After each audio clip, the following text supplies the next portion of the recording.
नमस्कार, मी अंजलीज मराठी रेसिपीमध्ये तुम्हा सगळ्यांचं मनपूर्वक स्वागत।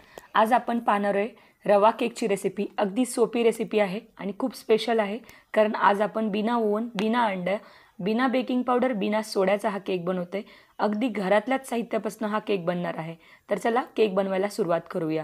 तर इथे मी 1.5 कप रवा घेतलाय आणि हा बारीक रवा आहे।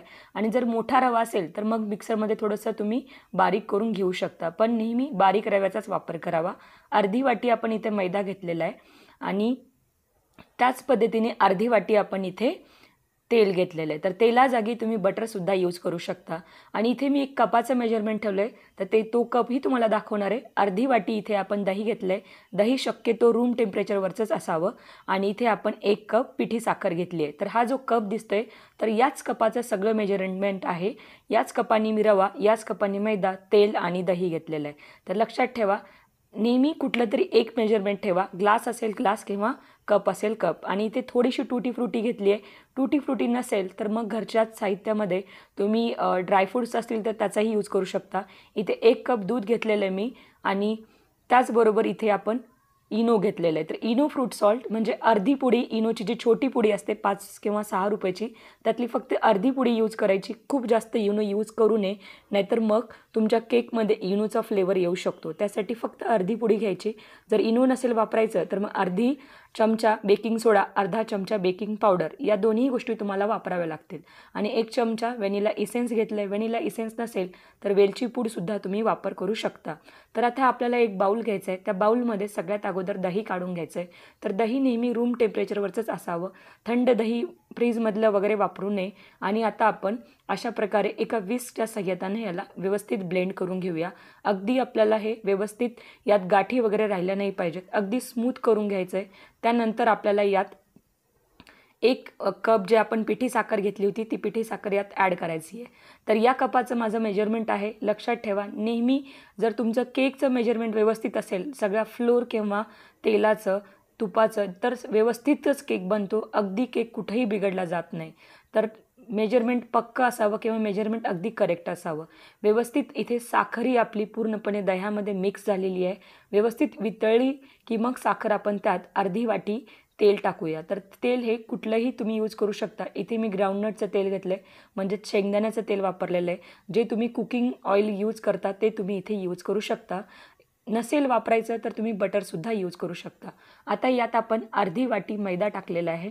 तर मैदाही व्यवस्थित आपण मिक्स करून घेऊया। अगदी स्मूथ बॅटर पाहिजे आपल्याला इथे, तर कुठल्याही गाठी किंवा लम्स यामध्ये राहिल्या नाही पाहिजेत, तर याची दक्षता घ्या। तर व्यवस्थित आपल्याला हे मिक्स करून घ्यायचं आहे। छानपैकी इथे मिक्स झालेलं आहे आपलं। तर आता आपण यात जो आपला रवा आहे तो रवा टाकून घेऊया। इथे 1.5 वाटी आपला रवा आहे आणि इथे मी बारीक रवा यूज केलेला आहे। तर नेहमी बारीक रव्याचाच यूज करावा। जर बारीक रवा घरात नसेल तर मिक्सरमध्ये थोडंसं त्याला तुम्ही बारीक करून घेऊ शकता, पण नेहमी बारीक रवाच यूज करावा। अगदी छानपैकी फेटून घ्यायचं आहे, एकही गाठ वगैरे राहिली नाही पाहिजे।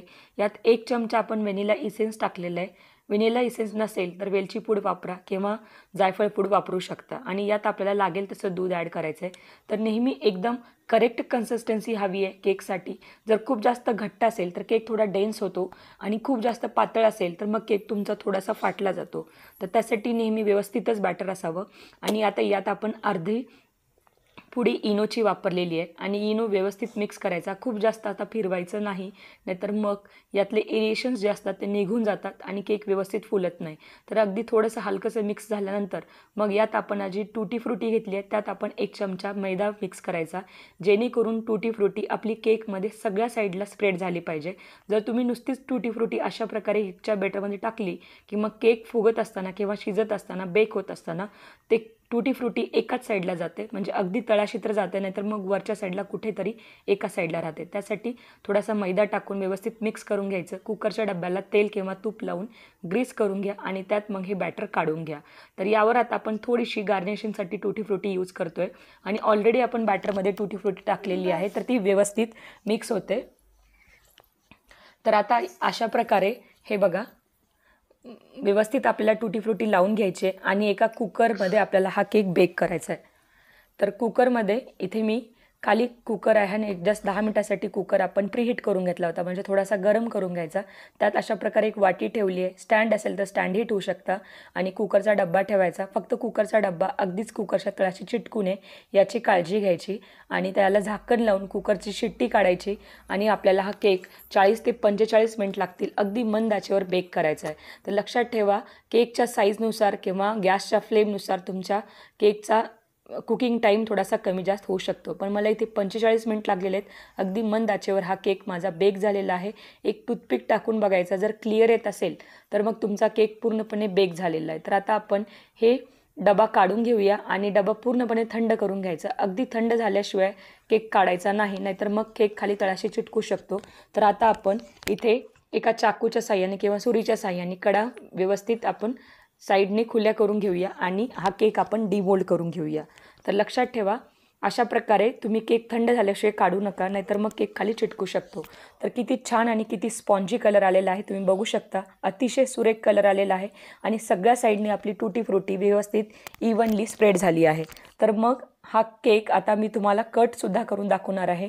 घरच्या घरी कुठलेही ओकेजन असेल किंवा अगदी लहान मुलांच्या फरमाईशनुसार तुम्ही झटपट होणारा केक बनवू शकता. तर बघा, आपला छानपैकी हा केक तयार झालेला आहे. किती सुरेख आणि किती सुंदर कलर आपल्या केकला आलेला आहे. तर आता आपण हा केक कट करून दाखवणार आहे तुम्हाला. तर एका चाकूच्या किंवा सुरीच्या साह्याने हव्या त्या साईजमध्ये, हव्या त्या शेपमध्ये तुम्ही केक हा कट करू शकता. तर बघा, किती छानपैकी याचं टेक्स्चर बघू शकता, किती क्रम्बल झालेलं आहे आणि अगदी स्पॉन्जी होतो. कुकरमध्ये तुम्ही केक बनवू शकता, कुठल्याही ओव्हनची वगैरे तुम्हाला गरज नाही आहे. तर अगदी सोप्यातला सोप्या केक आहे, कोणीही बनवू शकतं आणि घरात हे सगळं साहित्य अवेलेबल असतं. तर बघा, मी केकचा तुकडा तुम्हाला काढून दाखवला आहे. किती छान टेक्स्चर आणि किती छान थिकनेस, किती सुंदर आणि किती सुरेख आपल्या रवा केकला कलर आलेला आहे. तर तुम्ही नक्की ट्राय करा. रेसिपी आवडली असेल तर लाईक करा, शेअर करा. तुम्ही जर चॅनलवर नवीन असाल तर चॅनलला सबस्क्राईब करायला बिलकुल विसरू नका. सोबतच जे घंटीचा आयकॉन दिले त्यालाही क्लिक करा, म्हणजे तुम्ही कुठलंही नोटिफिकेशन मिस करणार नाही. आणि पुन्हा भेटूया अशाच एका नवीन रेसिपीसोबत. तोपर्यंत टेक केअर. Bye bye.